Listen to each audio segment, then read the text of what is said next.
Bonjour à tous et bienvenue sur le podcast de la mort. Ça y est, la cloche de la rentrée a sonné et pour ce nouveau cycle, j'ai quelques annonces à vous faire. Et oui, il va y avoir du changement par ici. On commence par la moyen bonne nouvelle.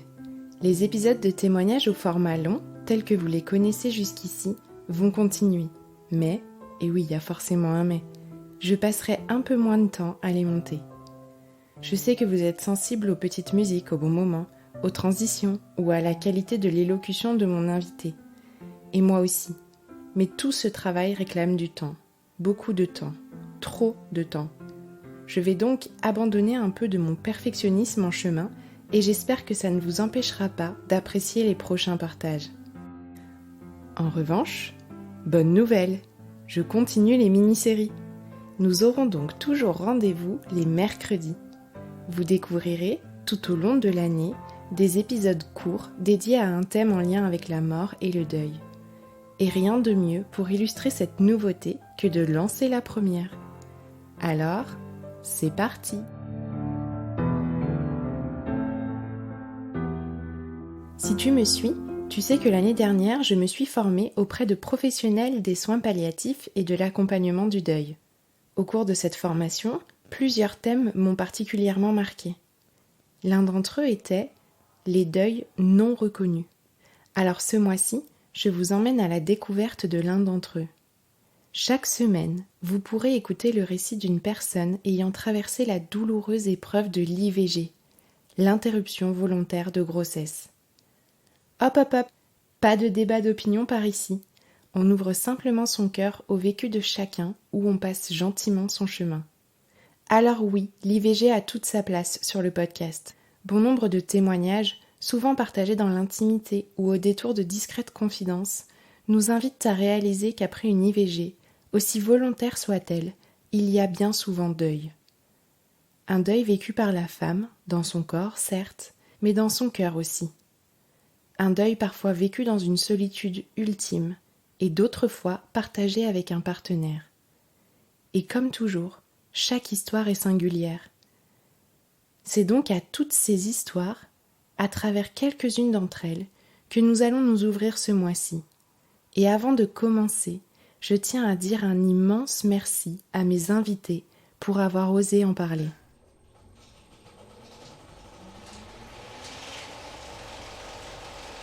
Je voudrais tout d'abord vous faire partager une conviction de femme. Je m'excuse de le faire devant cette assemblée presque exclusivement composée d'hommes. Aucune femme ne recourt de gaieté de cœur à l'avortement. Il suffit d'écouter les femmes. C'est toujours un drame, cela restera toujours un drame. Je m'appelle Céline. J'ai 25 ans. Je suis en couple depuis peu. Actuellement technicienne de laboratoire en phase de reconversion pour devenir thanatopracteur.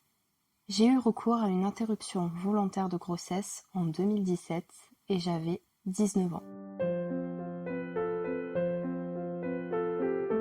Il faut savoir qu'à cette époque, j'étais dans ma dernière année d'études supérieures.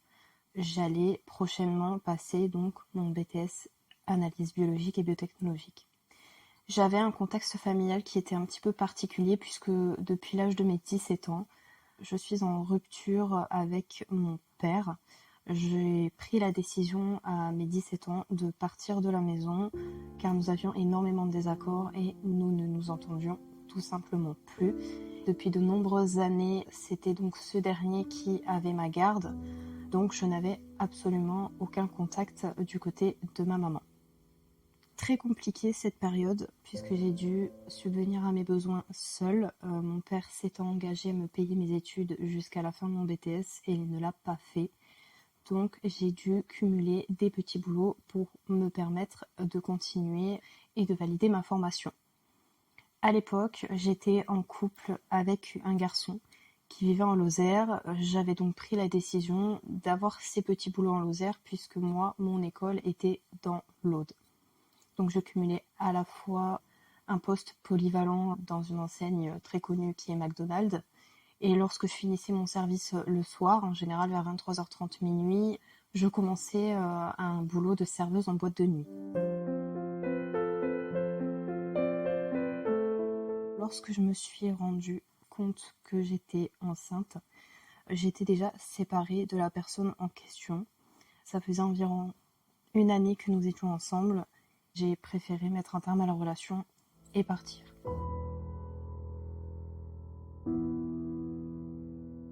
À cette époque, j'avais une contraception.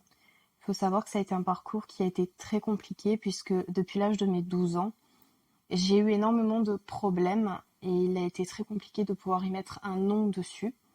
Comme toute jeune fille qui a pour la première fois ses règles, on est un petit peu désarçonné, on rentre dans un univers qu'on ne connaît pas trop et ça s'est très mal passé donc tout de suite. J'ai été suivie au niveau de l'hôpital de Béziers pour ce qu'on appelle des kystes ovariens qui étaient très très récurrents et qui aboutissaient à des phases un petit peu compliquées. Donc je me retrouvais à avoir des hémorragies, des fortes douleurs abdominales. Ça a été assez compliqué pour trouver à la fois un traitement et aussi une pilule contraceptive pour justement correspondre à mes besoins. À l'époque, avec ce garçon, ça faisait pas tout à fait 1 an que nous étions ensemble, donc j'avais à la fois la pilule et l'usage à des préservatifs.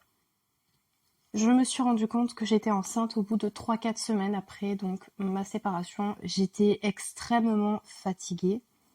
J'étais à quelques semaines de passer du coup mon BTS et je me suis rendu compte que lorsque je sortais de mes cours, j'étais vraiment d'une fatigue comme jamais j'ai eu. Je suis quelqu'un qui de base est très dynamique, qui cumule énormément de projets à la fois, qui s'intéresse vraiment à tout. Et là, vraiment, dès que je sortais des cours, je me rendais régulièrement en plus à cette époque chez mon meilleur ami puisque c'était une période de révision. Dès l'instant où je me retrouvais chez lui et que je m'asseyais sur le canapé, c'était plus fort que moi, je m'endormais. Dans tout type de situation, avec mes cahiers, avec mon ordinateur, même si j'étais déjà en train de travailler sur des PowerPoint ou autres pour des projets pour valider certains cours. Guère plus de temps après, j'ai eu des envies alimentaires un petit peu particulières. J'ai développé une réelle envie envers le goût de la fleur d'oranger. Donc là, régulièrement, j'allais acheter ce qu'on appelle des navettes de Provence, qui sont des biscuits à base de fleurs d'oranger. Et puis le tout cumulé, j'ai fini par avoir des doutes. J'ai commencé un petit peu à cogiter, j'en ai parlé un petit peu avec mon meilleur ami. J'ai fini par me décider à aller acheter un test urinaire de grossesse en pharmacie. Donc mon meilleur ami m'a accompagnée. Nous nous sommes rendus ensuite chez lui. Je suis allée dans ses toilettes pour faire le test grossesse. Il était environ fin d'après-midi lorsque ça s'est passé, puisque je me souviens qu'à l'époque, il m'avait fait la réflexion de me dire, écoute, c'est peut-être plus opportun de le faire le matin. Moi, j'ai toujours entendu dire qu'il fallait faire les tests de grossesse le matin. Les urines sont beaucoup plus chargées en hormones. Ce à quoi j'ai répondu, si je dois avoir des hormones, j'en aurai autant à 7h le matin en me levant qu'à 17h le soir. Donc si je suis enceinte, ce test me le dira tout autant, que ce soit le matin ou l'après-midi.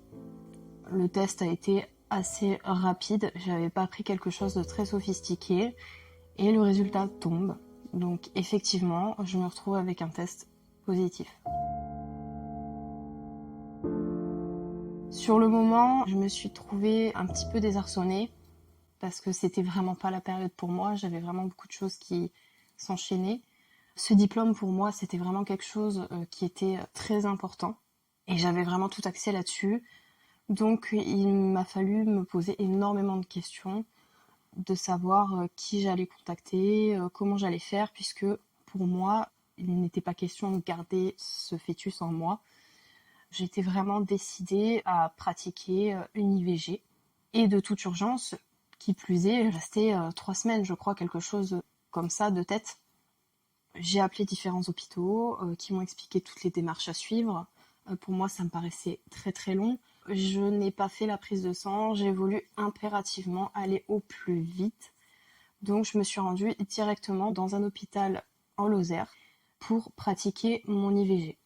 J'ai eu mon entretien individuel avec une infirmière qui m'a posé différentes questions sur mes habitudes de vie du moment, sur ma contraception, sur ma relation avec le partenaire en question, est-ce que je savais de qui j'étais tombée enceinte, bref, tout un tas de questions diverses et variées.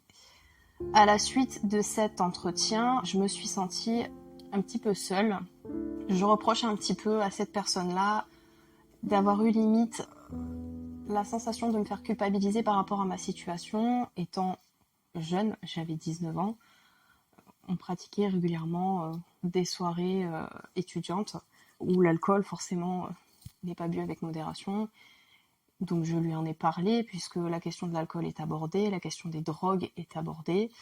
Je me souviens qu'elle m'avait dit oui mais quand même vous avez tendance à boire un petit peu trop sur ces fêtes, alors que pour moi c'était banalisé quoi, je veux dire. Et elle a énormément insisté aussi sur la contraception, à me dire voilà peut-être que votre contraception n'est pas adaptée. Je sortais d'un parcours médical assez compliqué, donc pour moi il n'était pas question de toucher à ma contraception. Je refusais totalement, c'était pas envisageable pour moi. Ensuite, l'échographie de datation s'est mal passée également. Au préalable, j'ai quand même prévenu mon ex de cette grossesse. Je lui ai dit la date pour mon rendez-vous et je lui ai dit écoute, je ne t'accepterai que pour l'échographie de datation. Il n'est pas question que tu sois là pour le reste du processus, je veux être seule.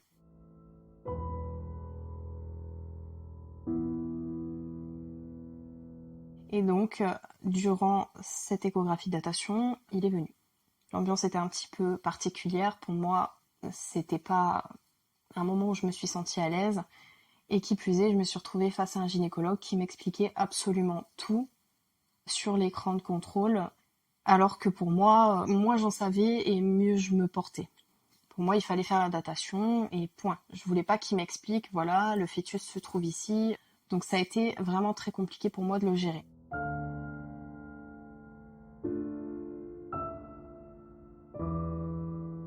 À l'issue de cette échographie de datation, j'étais entre 5 à 6 semaines de grossesse.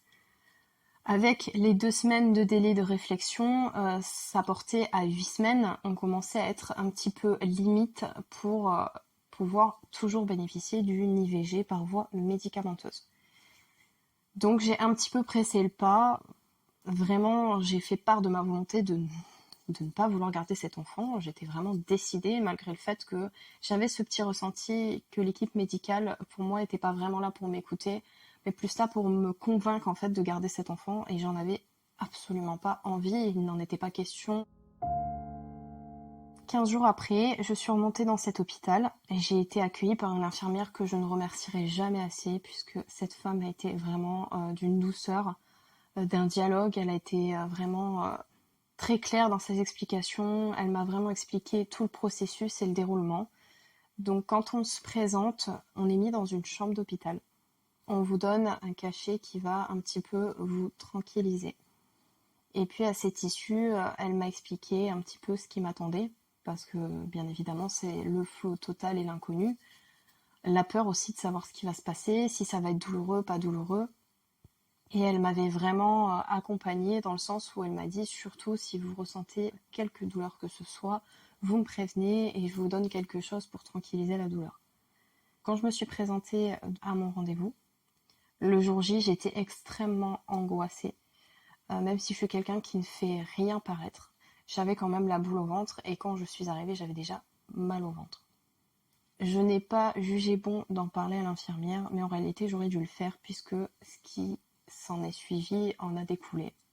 Une fois que ce cachet tranquillisant, si je puis dire, a été donné, j'ai pris un espèce de suppositoire, si je puis dire, qui va favoriser les contractions utérines pour arriver à terme à l'expulsion du fœtus.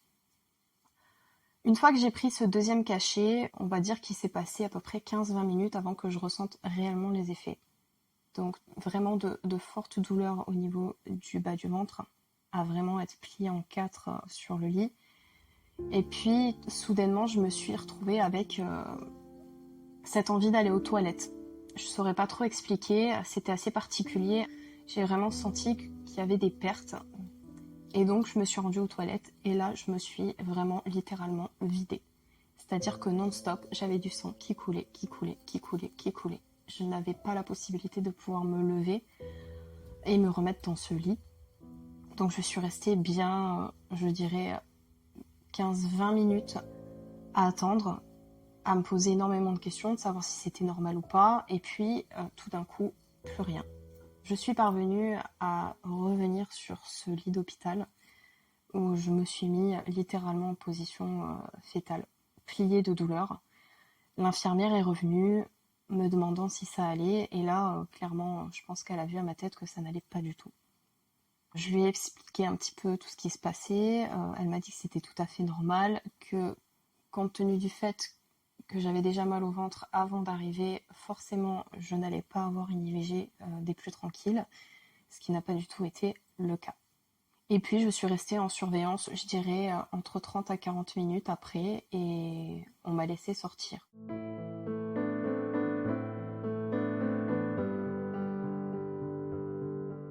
J'ai aucun regret à l'heure d'aujourd'hui, puisque tout simplement j'étais pas en capacité de m'assumer, j'étais pas dans l'optique d'avoir un enfant, et je n'étais plus avec la personne en question, donc pour moi, c'est vraiment quelque chose que je ne regrette pas du tout. Je n'ai eu aucun mal à parler de cette expérience, et j'ai eu beaucoup de soutien de par ma grand-mère, puisque j'ai fini par lui en parler des années après. Je me suis un petit peu retrouvée, puisque je me suis rendu compte que voilà, la perte d'un enfant au niveau des femmes de la famille, c'était pas quelque chose d'anodin, et que ça suivait un petit peu toutes les générations. Et je ne vais pas le cacher, on a une chute d'hormones, vécue aussi par les femmes enceintes qui accouchent, et on vit des moments qui sont vraiment un petit peu étranges. On ne se sent pas dans son assiette, on ne se sent pas comme on est d'habitude. Donc c'est vraiment important de se faire accompagner et d'en parler un maximum.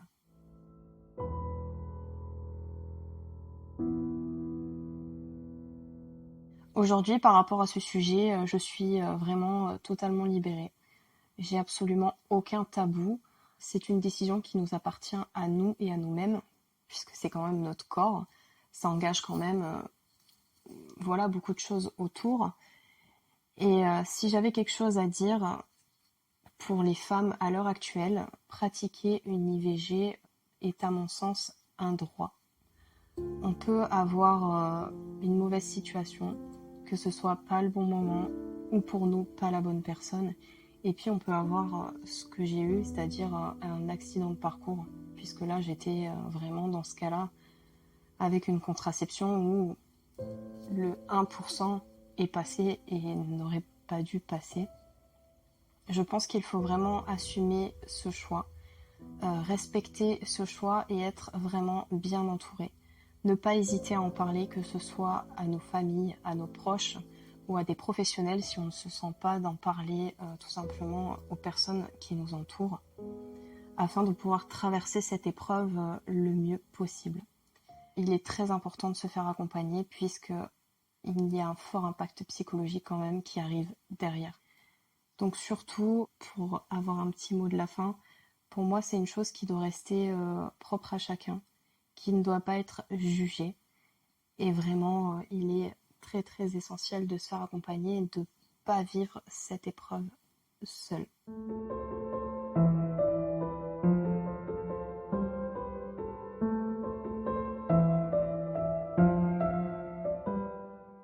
Vous venez d'écouter un nouvel épisode de la mini-série dédiée à l'IVG. J'espère que ce témoignage vous aura touché et aura su ouvrir vos cœurs au-delà des clichés. Pour soutenir le podcast de la mort, n'hésitez pas à laisser 5 étoiles sur les plateformes Apple Podcast et Spotify. Vous pouvez aussi me rejoindre sur les réseaux sociaux, Instagram principalement, mais aussi Facebook et TikTok, et ainsi interagir avec moi ou partager les publications pour faire rayonner le podcast. Enfin, si vous le pouvez, n'hésitez pas à me faire un don sur la page Soutenir le podcast de mon site internet www.lepodcastdelamort.fr et ainsi m'aider à financer le matériel, les abonnements d'hébergement et le temps dédié à la réalisation de tout ce contenu. Merci et à la semaine prochaine pour un nouveau partage.